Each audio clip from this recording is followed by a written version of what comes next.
I'll tell you what, I got to be honest with you. I try not to be as hard sometimes on Rampage as I am on Dynamite for the atmosphere, because I know the conditions they are laboring under in shooting Rampage on Friday night or on Wednesday nights after the Dynamite taping. And as a matter of fact, I got an email that I want to read a couple of excerpts out of before we talk about this program, because it was from somebody that was there live in the crowd when this program was shot. We're going to talk about. He was at the Dynamite Rampage taping last night in Boston. While I mostly enjoyed Dynamite, the stupid costume match they had for the main event almost ruined it, except for the Hangman reveal at the end, which we all saw coming. It's nice to know that you can predict the surprises. But anyway, he's reaching out to talk about what it's like at the Rampage taping and why the crowd is sometimes dreary.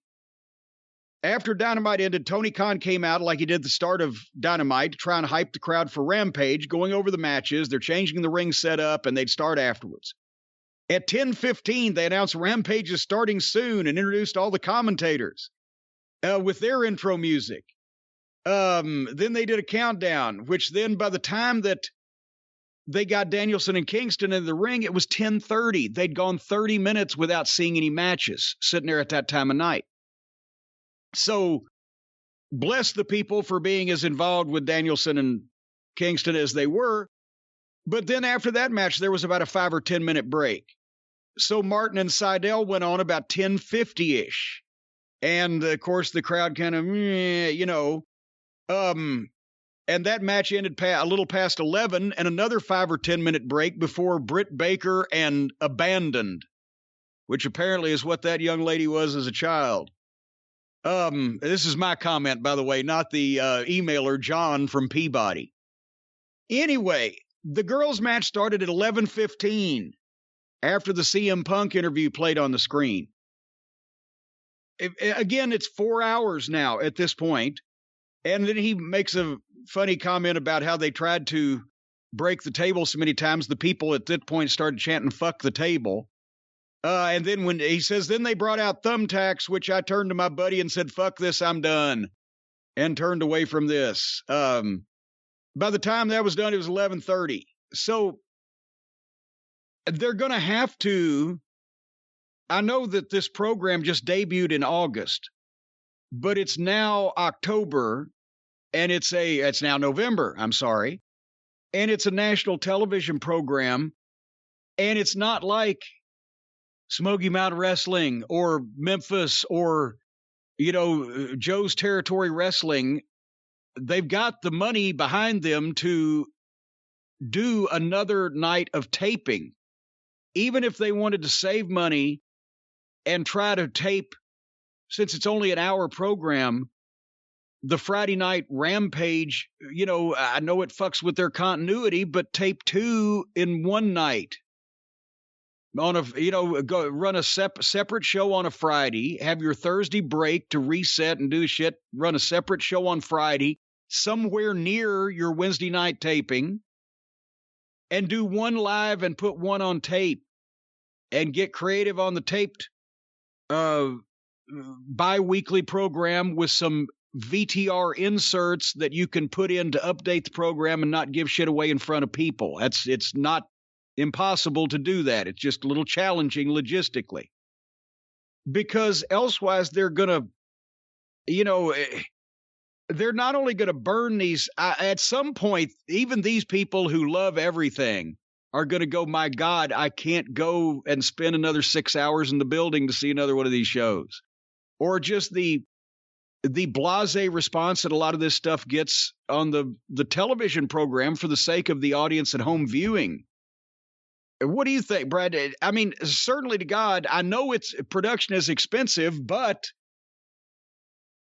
they just got a separate television show added. So they might have to think about not treating it like fucking internet matches. What are your thoughts? I'm someone who actually doesn't have a desire to go to shows anymore. It's been a while since something made me want to go to a wrestling event. And even then I didn't go. So when I hear about AEW and I hear people get excited, and I know people work for the company, and every now and then they'll say, oh, are you going to go to the show? And I, tell them the truth. I'm just not interested. And then when you hear about a show and you think about the length of it, and it's not just Dynamite, it's Rampage, it's YouTube. It's a lot of wrestling, and no one ever came out of those WWF tapings liking wrestling more. You know what I mean? Like, no one ever did, and those are squash matches, so it's a different thing, and it's a different environment and different fan base altogether, but it is a lot of wrestling for one night, and I do think, beyond anything else, it may be beneficial to AEW to have another night to run with. You don't have to just run one night a week and then Universal Studios or whatever you do, and you can run 2 nights a week and do something else. And also, when you do have your main stars on Rampage, either you had to leave them off of Dynamite, or it's the second time that people have seen them live when they come out. And so there's not the, But anyway, having said that, some of the, was here at the start of this program. Bryan Danielson. He's a big-time fucking name. He's a big deal. They're in the world title tournament. It's Eddie Kingston. I don't have anything against Eddie Kingston, except that, honestly, his gimmick is that he's a fucking, he's the modern wrestling version of Chuck Wepner. He's a fucking plug ugly fuck from New Jersey or New York that gets by on guts and fights his heart out and all that stuff. So I understand he's not going to look like, Lex Luger, but it's when he's standing next to Danielson, his upper body, I'm just like, for the sake of a new viewers, because that's the problem. This show had 500,000 more new viewers on August 20th than it does now. When Punk came back, a lot of people sampled it.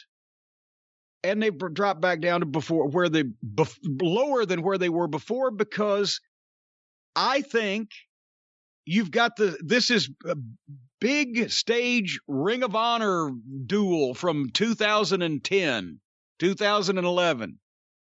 The old school Ring of Honor fans, the original fans that loved the 150-pound fishy white flippy guys, but it couldn't keep Kerry Silken in business, versus the newer fans that were starting to be created by the Sinclair television program that would go to the live events and go, my God, this is the most insane, outrageous, wild, exciting wrestling we've ever seen, and we can't scream loud enough because they'd never seen anything like it because they'd been used to WWE. But the problem is that the original fans couldn't accept that Ring of Honor was growing up and using more mainstream, major-looking star talent. They even fucking got outraged about Hassan Benjamin. There was a debate on the internet. Who should come in, Hassan Benjamin or the Super Smash Brothers, which now, by the way, are Evil Uno and Stu Don't Call Me Dick Grayson. They were supposedly the greatest tag team in the world 10 years ago when they were impersonating video game players. You got two audiences, and the audiences that like this fucking tomfoolery that the Young Bucks and the elite ilk, that's what they do, and they're not going to stop doing it, and their people love them for it, but there ain't enough of those people. And when the people that have not watched wrestling for a while but were fans of legitimate Major League Wrestling tune in to see a CM Punk or Bryan Danielson, when they see the tomfoolery or the garbage matches or the obvious parody skits of wrestling that the other segments of the talent are doing, they go, okay, this is kids, except for Punk is slumming or Danielson's slumming. That's the response they get. So in 6 months, they might have better matches if they book the fan bases against each other.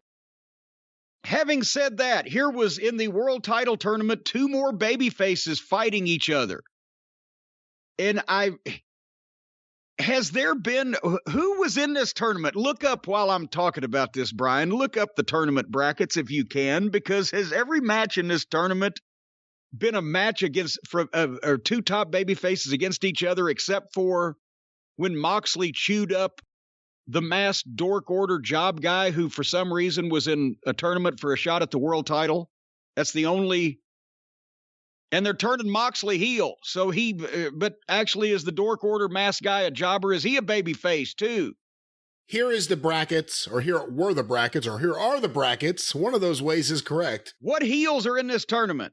Eddie Kingston defeated Lance Archer. Poor Lance, that's when he fell on his head, so there was one heel. Bryan Danielson defeated Dustin Rhodes. Orange Cassidy defeated Powerhouse Hobbs. 2 heels. And Jon Moxley defeated Preston 10 Vance. Forgot that since the Dork Order are technically baby faces, he wasn't a heel either. He just got beat up by another baby face who they're probably switching heel. Yeah, they're baby face. Dark Order's baby faces, yeah. Yeah, so I'm just thinking Jon Moxley, mainstream name, top baby face, should be bloodying and beating up a masked job guy that was a heel, not a baby face. But I forgot Booker of the Year. So 8-man tournament, 2 heels, and they're both out. All righty. Anyway, Danielson and Kingston had the match. They opened with kicks and chops, and they did more kicks and chops, and they pretty much closed with kicks and chops. I can't knock it. They approached it like a fight.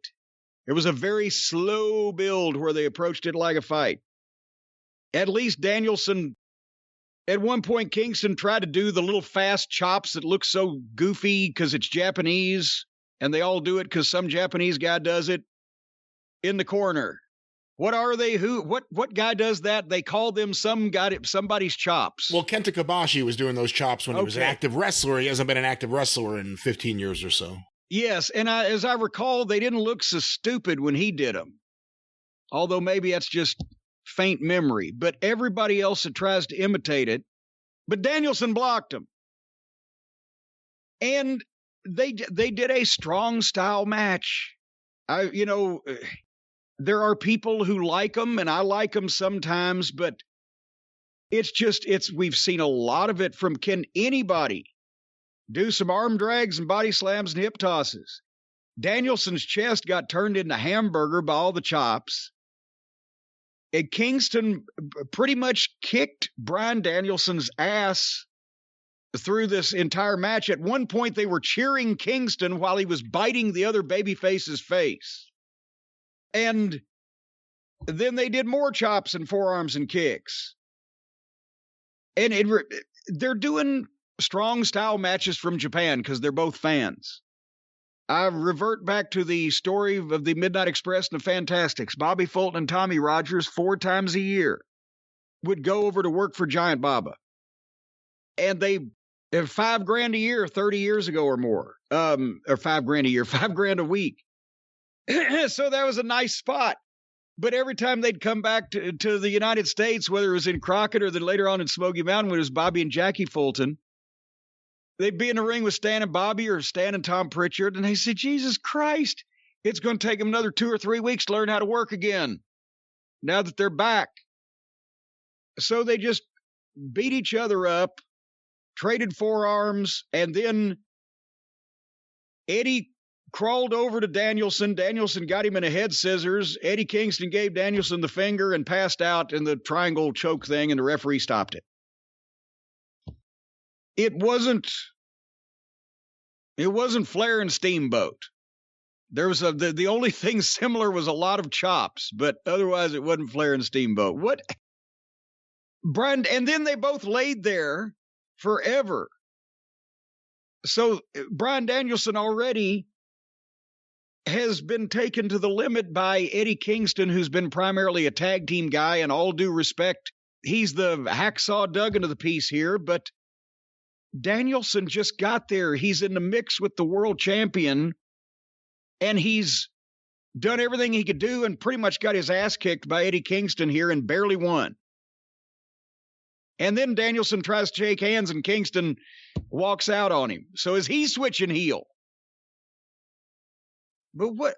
I don't know.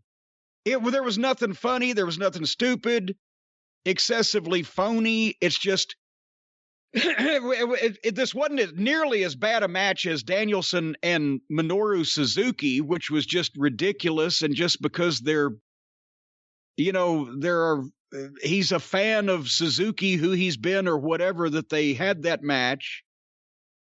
It wasn't that bad, but it's just more of the same shit that everybody's doing. What do you think?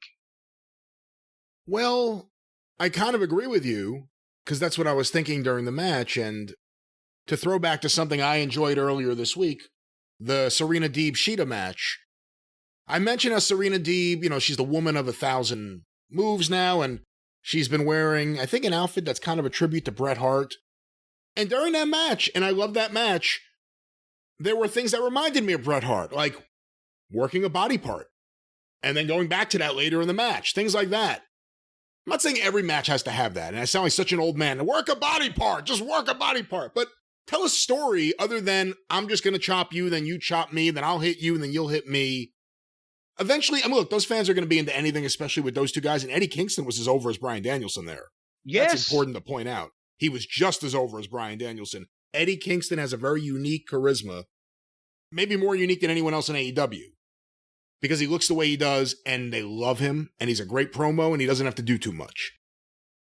But I don't like this style of match. There's nothing against these guys, and they were intense and into it, but when Bryan Danielson's chest is all beat up because he's standing there letting Eddie Kingston hit him while he grimaces, waiting for his turn, if you're into just hard hitting, if you're into just no working, just we're actually going to hit each other, I could see why you like that. But to me, I don't like that kind of story in a match, and for that reason, I didn't really like this match.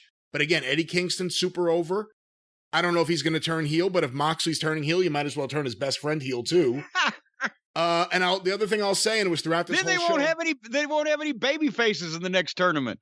Throughout this whole show, it was a big problem. Jericho screaming on commentary was hideous, and that was another big problem with the show. And I wonder how many people either mute the show or don't come back to the show because of Jericho screaming. I wonder if there's anyone, because there are points where if I didn't have to watch it, I wouldn't watch it because he is so fucking annoying.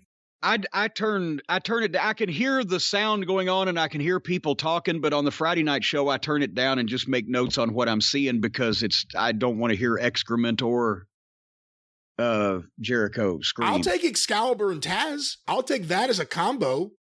I think Excalibur would be bearable with that. But having Excalibur and Taz and Ricky Starks and then Jericho screaming over everyone, it doesn't make any sense. Why have a 4-man booth and then Mark Henry just smiles for a few minutes? Yeah. It just doesn't make any sense. But going back to the match, those are my thoughts. And I like both guys. And I think they have something special with Eddie. And it's hard to put your finger on exactly what to do with it. But he is super over. But I don't like this style of match. It was Boston, which is the Northeast. So that's Eddie's primary territory. I don't know if they would love him as much in Los Angeles as they do Danielson, but they may now, because that whole match was about getting Eddie Kingston over before he got accidentally beaten, pretty much. I don't know. Tony Schiavone interviewed the belle of the ball of Rampage ratings, CM Punk, one of the best interviews in the business, who got out 5 words before Eddie Kingston comes in yelling at him and they get an interaction. I'm not saying that angle shouldn't have happened, but the timing of nobody ever gets a chance to say anything. What would they have said if they had not been interrupted on all these million times, all these people? They obviously had something to say. They were out there. Can we get something out from but anyway, Kingston comes in yelling at Punk. Punk is very fucking believable in fucking jousting back with him. And a bunch of people herded Eddie Kingston out. So I'm assuming that this is leading somewhere. I really like this. And I understand your point. Punk's one of the best talkers there, and he's also someone that moves the needle. Give him more time. But if you're going to do something like this, which is a little bit of an angle, do it Friday night. If there's ever going to be a time to not let Punk talk too much, there's this. And I thought it was interesting, and Punk played it really well. And Kingston, again, he's really believable. So the idea Punk's about to talk, and all of a sudden, an angry Eddie Kingston comes into the back, yelling about the fact the referee stopped the match, and then he gets in Punk's face. I love this. I thought this was tremendous. I'm not saying that once they got into it, it wasn't good. I'm just saying let him say something first. It's just, again, every interview. And here's something else. People get mad at me for going, oh, God, this and that. You should have given this a chance. Same thing with you got mad at me, and other people did too, for not watching Serena Deeb and Hikaru Shida last week. Brian, let me ask you a question. Okay. You took me to task for this because you said it was an excellent match. And I actually had to agree with you that it probably would have been good had I watched it. But I gave you the reason why I didn't watch it, because I was sick and tired of all of this, and you punctured holes in that. You said, but she does not like the others. But this is a test case. All the people out there, in other words, everybody except the people that watched this episode of Rampage. There were 500,000 people watching this. There's 300 million people in the United States. Or is it 350 now? Let's say it's probably closer to 350, but was that the number? Was it 500,000? 500,000 and change. So let's say that there's 299,500,000 people that didn't watch this program that probably don't know who Hikaru Shida is or care. But if they watched her on television, they might if she's good, right? That's the idea. Right, that would be the idea, yes. Okay. So, if all of those people sat down and tried to watch her on TV, but the first thing they thought of is, oh, wait a minute. They've done this to me before. They had a 98-pound, 5-foot-tall girl with buck teeth and wearing lace doilies on her wrists named Riho that they shoved down our throat as the supposed women's champion. They had another Japanese lady that they brought over from a promotion that wrestles matches in apartments, not a ring, but in rooms and apartments, coming out from behind a curtain. And she also dressed up like Freddie Mercury, complete with mustache. They also brought over another Japanese mud show talent, previously from one of the, what do they call them, the bands over there, the pop bands. Yeah. The pop bands. That's what they would call pop group, sure. Okay, a girl who claims to be a wrestler was formerly a member of a pop band and who called herself on the internet the Queen of Shit and Piss. And there was another one, and I forget what it is that she did, but there was a few more. So I'm going to, when I see, after that, I see another Japanese young lady, I'm going to say, well, they fooled me a bunch of times, so I'm not going to pay any attention to this. And then a quality talent is shortchanged by the public, which is a classic example of don't fucking waste your goddamn chances to get people over by presenting a bunch of people who look or dress or are in some way acting or speaking or doing things the same way, and they are complete silliness, and then bring in a real one. I'm not saying there's no Japanese girls that can't wrestle. And I'm not saying there's no Japanese girls that can wrestle.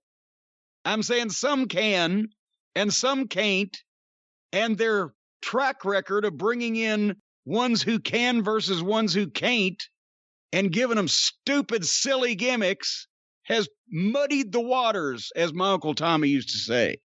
When you muddy the water, then you take the new and the shiny and the attractiveness off of everything.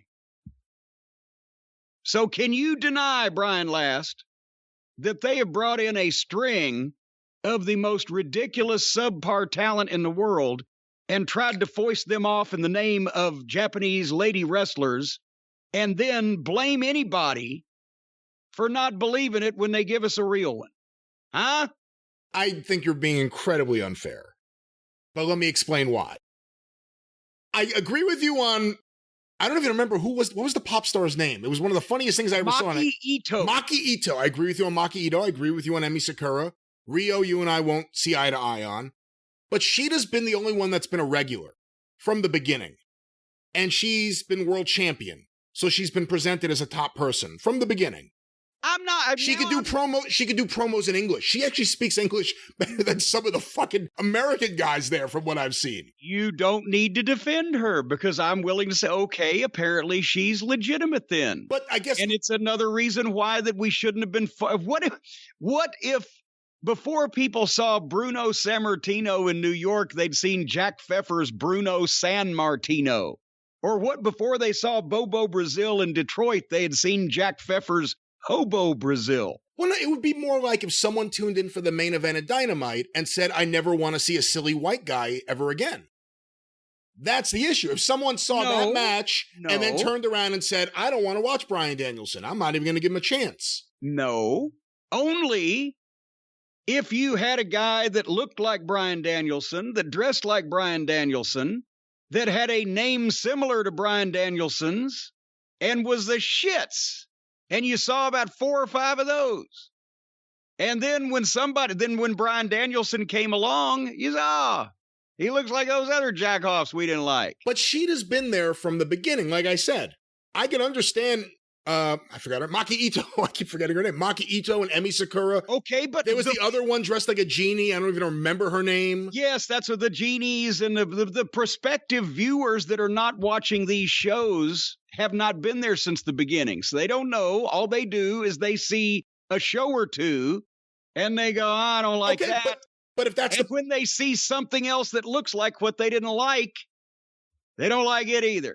But if it's that regular viewer, not you, because you are watching it every single week, if it's that regular viewer, they have not really seen an embarrassing Japanese female wrestler in quite a while. I would say anybody that sampled an AEW television program in the first 2 years has seen some embarrassing wrestlers of various stripes. I will say this, and I know you're not going to watch it, but there will be a rematch. There will be a third match. If there's not, I don't know what Tony's doing. There will be a rematch. There will be a rematch. Never be over. I'll watch the rematch. That's what I'm saying. All I'm saying is this. Top to bottom. Take your feelings about Omega out of it. Take your feelings about any of the other Japanese women that have come over and worked for AEW, because Shida is a bit different. She's been there. She speaks English. She's been pushed as a main event star. She's been pushed against Britt Baker and everyone else. And she works well with Serena Deeb, who's on another level right now as far as being a mechanic in the ring for the women's wrestling divisions throughout wrestling. Well, that made no sense at all, but I tried to put a sentence together on the fly. But Serena Deeb right now, like I said, she reminded me of Bret Hart watching that match. And it was a really good match. You don't have to sell me on Serena. But you can't just hate the match because of who goes over. If it's telling a story, that makes sense. I'm just saying that I was tired of seeing the Jack Pfeffer crew. They shouldn't have muddied the waters, but I'll give them a chance. Yeah, and by the way, while you were tuning Jericho out, did you notice that he was wearing Mrs. Sameface's wig? He stole the wig that old Candice LaRue has been wearing for some time. LeRae. I think is it Candice LeRae or is it LaRue? It doesn't matter. All right. Matt Sydal versus Dante Martin was the next match.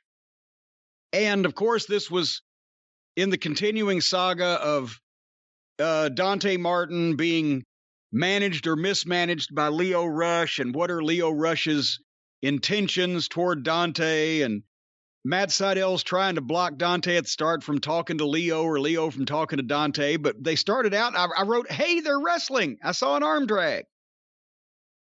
They just went a couple of minutes at the start of the thing, and they were wrestling. People were kind of dead, as the email mentioned, and whatever, just a couple of minutes, and they went to the break.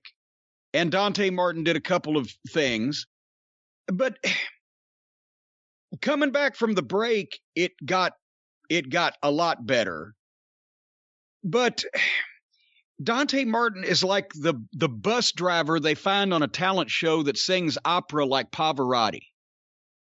He does incredibly athletic stuff, and he's got the hang time, and he's got the balance and the just the entire athletic ability, but he He doesn't look like he should be able to do any of that.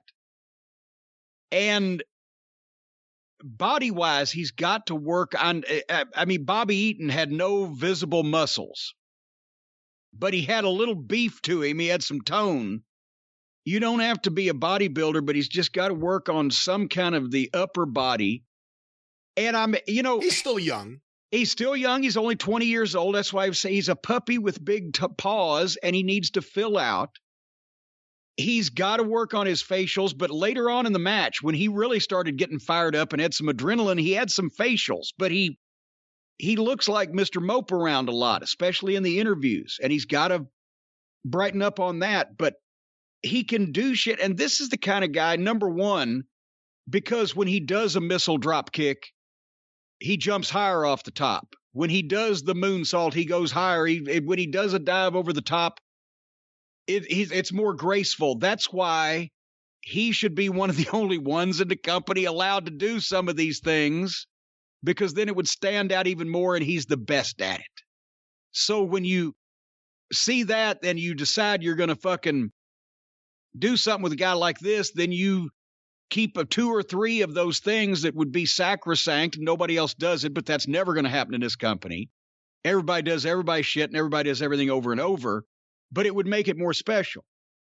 And there's also, this is the kind of guy, because of his face, to be honest, in the territories, he could have not only gotten 2 or 3 years of experience before almost anybody ever saw him, which, as we've mentioned on shows recently, is impossible now. Anybody that's got a good bone in their body, you see him around the world now. But if he could have gotten 2 or 3 years in the territories underneath experience, nobody's seen him really, then some booker takes chance on him, says, I'm going to put a mask on you and make you a spectacular baby face, and the kids are going to love you and the women are going to love you. And he'd have been fighting pussy off with a baseball bat, even with the mask. He would have, I mean, there's something special about him, but just he looks like a bus driver that sings like Pavarotti right now. So there's going to have to be some, and he's so green in this company, he's never going to learn. The hardest thing in wrestling now is learning the things that you shouldn't do. Because everybody used to teach you those before they taught you what you should do. And that's how everybody was on the same page and knew what the fuck they were doing. Now nobody teaches you what you shouldn't do, especially in this company. Where did Mark Quinn go, by the way? Speaking of spectacular baby faces that could have made $1 million with the right training and the proper cultivation. Tony seems to cycle the mid-card and lower guys off TV. Like they're there, they're nonstop. You see them in everything, and then they're gone for a month, 2 months, and then they pop up again. 2.0 and Daniel Garcia being a great example. The Matt Hardy crew being another example. For a month, there'll be an undercard crew that'll be on every show, and then the next month it's some other crew. So I'm sure they'll be back. I'm sure Mark Quinn will be cycled back in. You don't keep any momentum that way on anybody that you want to legitimately do anything with, or somebody that you want to grow for the future. They can't just disappear. It's the opposite of how can I miss you if you won't go away is where the fuck did you go when I was just starting to talk to you? Anyway, did you see the main event of this program? I just want to add my last comment. I enjoyed that last match, and I enjoyed Lio Rush at ringside. And Lio Rush, as soon as he comes out onto that stage, you'll want to hit him.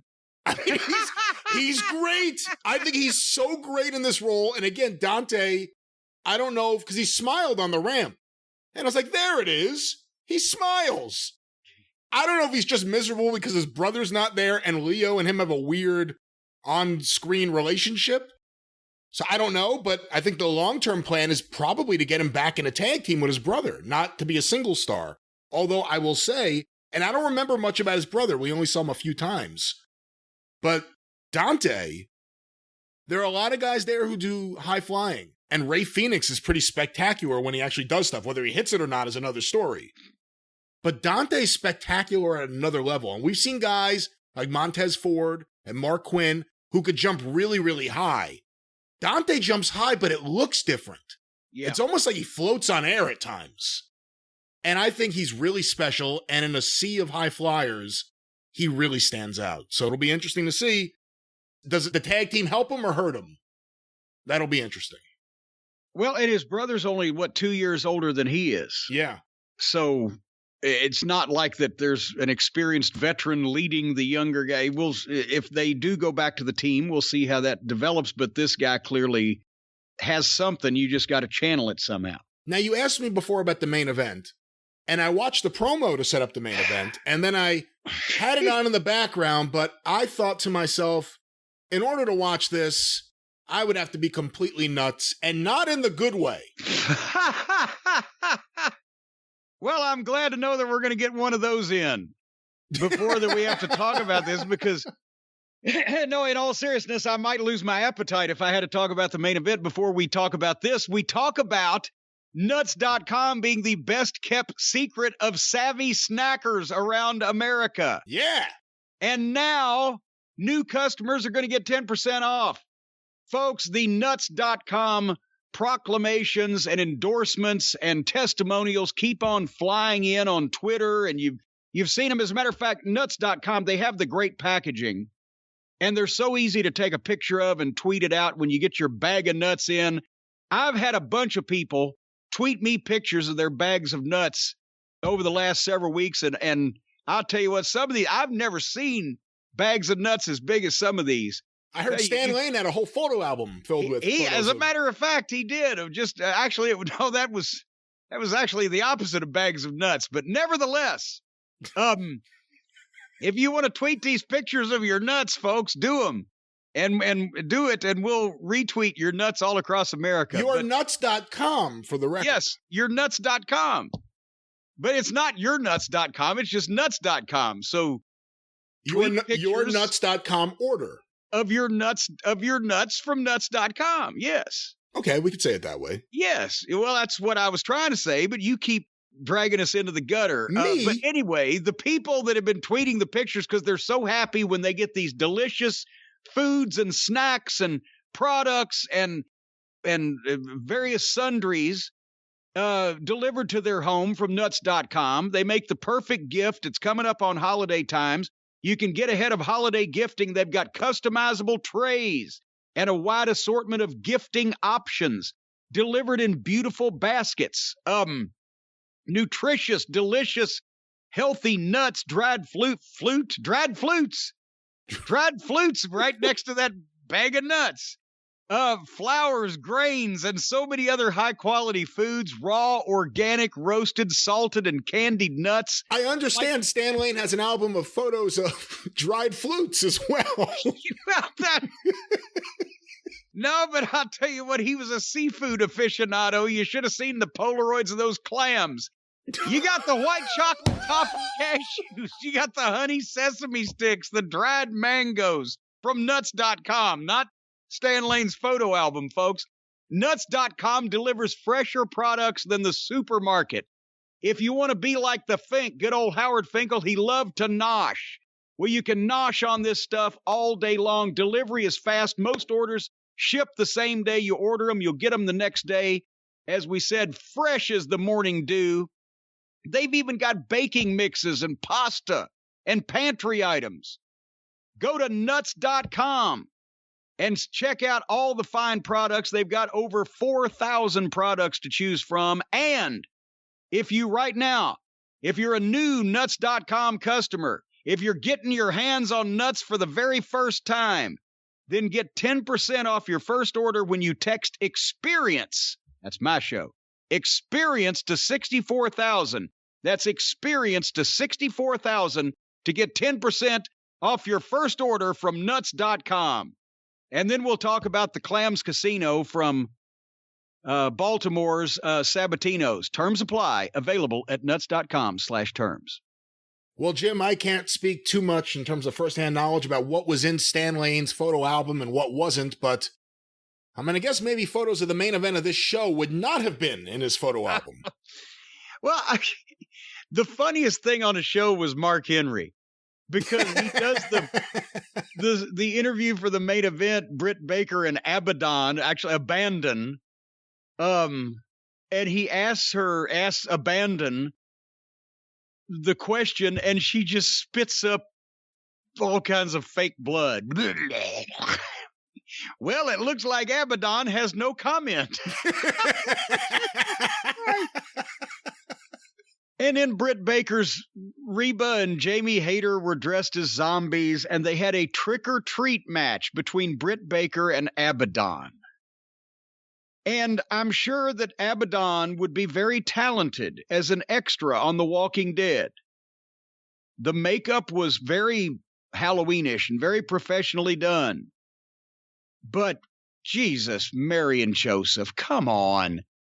You've got, again, Britt Baker, a popular heel. She's over. People love her. She's a heel. So why wouldn't they love her?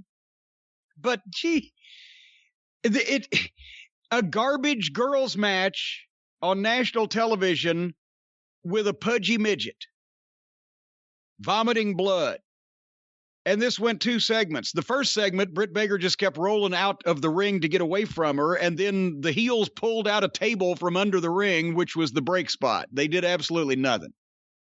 And when they come back, already Abaddon's got a chair, using it on Britt Baker in front of the referee because it's no DQ. Lazy booking. Then they left the chairs laying there and hit each other with phony-looking strikes, and then the heel stooges attacked Abaddon in front of the referee with more fake-looking work. Then Britt Baker goes to one of the big spots to give Abaddon a neck breaker off the apron of the ring onto a table, and the table didn't break. They just bounced off of it and slid to the floor. Did she do that to Abaddon, or did Abaddon do that to her? No, she did it to Abaddon. She was giving the neck breaker to Abaddon. It would have hurt both of them I'm sure it did, and it would have hurt both of them if it had worked right. So it would have been stupid. And then the heels figure, okay, the table was wobbly. That's why it didn't break. So the heel stooges hold the table while Britt Baker suplexes Abaddon onto the table, and it doesn't break again. And apparently that, from our testimonial earlier in the show, that's where the people started chanting, "Fuck the table." And it looks more brutal. I mean, that's the other thing. The fans were kind of disappointed they didn't go through the table. It looks more brutal the way they bounced off it than if they actually did go through it. Well, and also, was it Taz that said, it hurts worse when it doesn't break? Well, thanks. Now we've exposed that bit of business. It does hurt worse when the table doesn't break. But, damn it. So I'm embarrassed for Britt Baker. She's having a garbage match with a freak gimmick that may be potentially, from what I saw, the worst worker on this roster. And then a aforesaid freak pulls a bag out from under the ring and dumps it in the middle of the ring, and it's thumbtacks. And okay, as entertaining as it was watching everything in this match not work properly, this is ridiculous, and I'm not watching fucking girls doing thumbtack spots. So, Tony, if you're wondering why the show lost by 400,000 viewers to a WWE show on a secondary network on the same night, and maybe it's because you put your women's champion in a garbage wrestling match against a fat midget in a cheap zombie costume. Just a thought. Just an idea.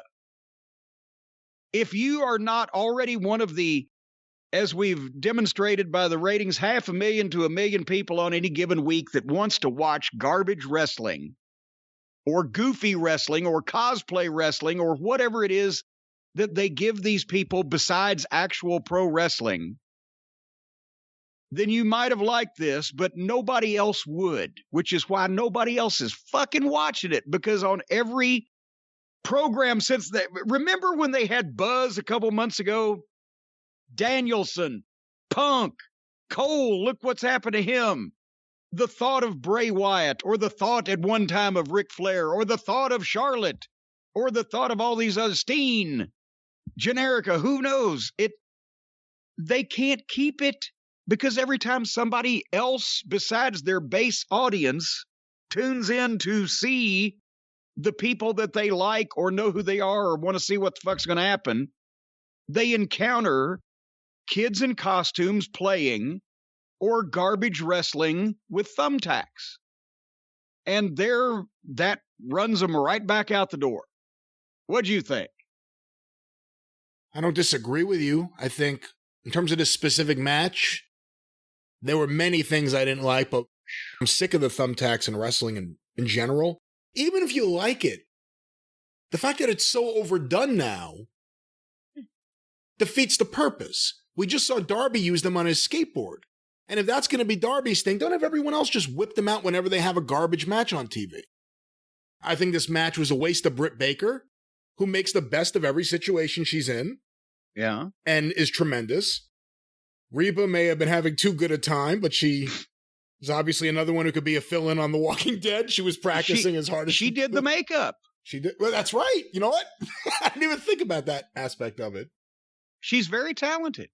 But I think a match like this, and we have to be honest, there are people who like this kind of match, but those kind of people aren't going to do anything to help AEW. And what I mean is, I think a match like this is counterproductive, even if it's at 10:30 at night on a Friday. I think there are certain matches that just turn people off. And, I don't know, and this isn't to take away anything from Abaddon, the person or anything, but I just think for a lot of people, what the gimmick is what the gimmick is. It's a kind of a disgusting horror thing that you may not want to see. I'm not even talking about disgusting horror gimmicks. I'm talking about just any... And then the match. And phony wrestling with girls rolling around in thumbtacks. She did great on her makeup. And then the match. And I just think, I don't know. I think this is counterproductive and it's a waste of Britt Baker. And also, we said it the other day because they just did stupid stuff on the other show and NXT just did stupid stuff. There was a day when wrestling promotions didn't need to do Halloween-themed comedy on their shows, let alone every show does something in the same week. That's the other thing. If you're going to do it on Dynamite, let Rampage just be the wrestling show that week.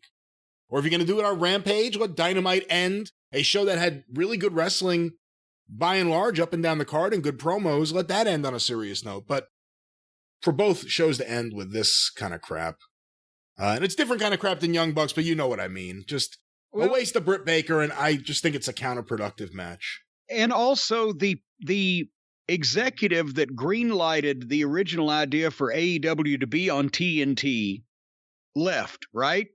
And has been replaced. Kevin Riley, yeah. Kevin Riley. And that doesn't... They have their second program, and they're going to switch networks at the first of the year, and they're going to do the specials, blah, blah, blah.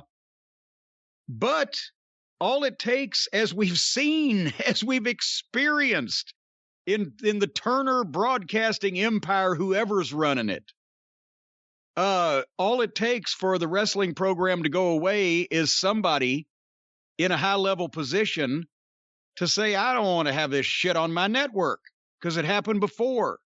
Even when they were making money, there were people like that there. Somebody high up in that organization is going to accidentally turn on their own network at Friday night at 10:30 or whenever at some point and see girls rolling around in thumbtacks. Whether it's real blood or fake blood or whatever was in this instance, they did the Britt Baker bloodbath before, but this was the gimmick blood. But the point is, some executive is going to call up and say, why are there girls rolling around in thumbtacks on our network?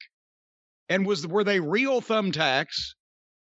And then somebody's going to, they'll check back. Yeah, they were real thumbtacks because they're that fucking stupid. And then we don't want this. So, and then we're paying for it? The last time that they canceled wrestling off of Turner Television, Turner owned the company. This time they're paying someone else for the programming that does 20 or 25% of the viewership that the wrestling, well, not even, less than that, of the wrestling program that they canceled 20 years ago. So why do shit like that to just fuck with chance and fate for no reason, because nobody wants to see girls garbage wrestling. And if they do, as you mentioned, you don't want those people around. Because, like, the best case scenario is the Britt Baker Thunder Rosa match. And that was too far for me. You know, this is where, whatever you want to say, it's uncomfortable sometimes when you see a Britt Baker with a face covered in blood. I don't want to see everyone with the Muda face. I don't. But that was kind of the match done as a hard-hitting, we could do this too, and we could do it really well. And that was on pay-per-view, was it not? No, that was on... Nope. I think it was Dynamite. And it became an issue. You know what it was? I think it turned off a lot of the female viewers, if I remember correctly. And then there's this, and this was even, I think, more problematic just because of the Abaddon look and the Halloween theme and the silliness and the makeup and I don't know. And thumbtacks. You didn't want to see Britt Baker land in the fucking thumbtacks. At least I didn't. And then she did. And I felt bad. I don't feel bad when they do it to themselves. I feel bad for the business, and I feel bad for especially for the people with talent, whether guys or girls, that are like sitting there going like, okay, I can wrestle. But in the meantime, I'm sitting here while I'm watching the monitor with a fat, pudgy zombie rolling around in thumbtacks with my goddamn women's world champion. Although I will say, the Mark Henry interview moment was pretty classic. Just, he was so happy. And he no-sold it completely, perfectly. It was so good. I like the interview a lot better than the fucking match. Yes, if we could have just ended with the interview, that'd have been great. Well, I have no more comment on this program.